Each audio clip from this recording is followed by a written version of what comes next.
So here we have the Mercedes-Benz C220 on a 62 plate. I'm going to start off by showing you around the outside of the car, and then we'll hop in and run through some controls on the inside.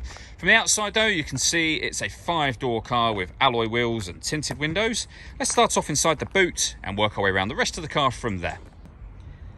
As we approach the back of the car, you'll see we have reversing sensors, plenty of boot space as well, along with that 60/40 split folding rear seat should you wish to increase this space even further.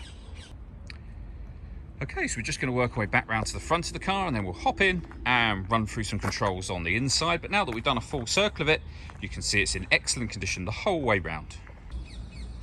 Just briefly before we climb in, I think that's where we're seeing the interior from this exterior point of view. There's plenty to run through on the dashboard, so let's hop in and we'll do that now. Okay, now that we're inside the car, we're going to start with the dials. On the left-hand side, we have the fuel gauge and coolant temperature gauges. On the right-hand side, we have the rev counter, and in the middle, we have the speedometer. Within that, you can see the total miles for the car, which are 87,863. It'll also show you what gear this car is currently in. As it's an automatic, we are in park at the moment.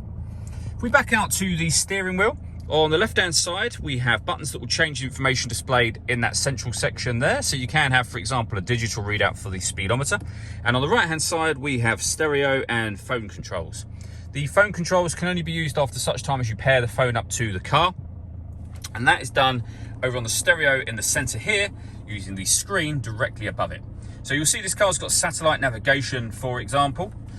You can access all your different things, as I say, by pressing the buttons that appear down on the main stereo area. So radio, for example, when you're on the radio, you can then do things like access your FM, medium wave, short wave, long wave, and all the movement that I'm making to do what I've just done is all being done by using this dial here.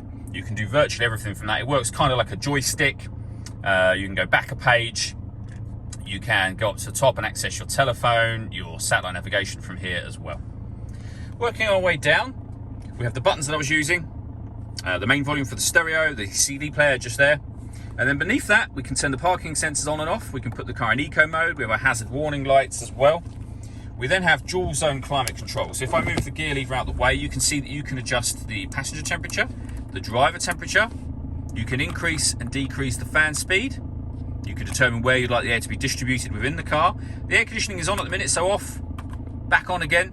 You can recirculate the air that's in the car. That's a great way of heating it up or cooling it down quickly, depending on the temperatures you set. And you can hit auto. If you hit auto, the car will now maintain the temperatures you've asked for by taking full control of the fan speed for you. We then have the gear lever for the fully automatic gearbox. All that leaves me to say is thank you for taking the time to watch this video. If you'd like to come and see the car for yourself and have a test drive, please feel free to give us a call here at Glenbourne's. We'd love to hear from you soon.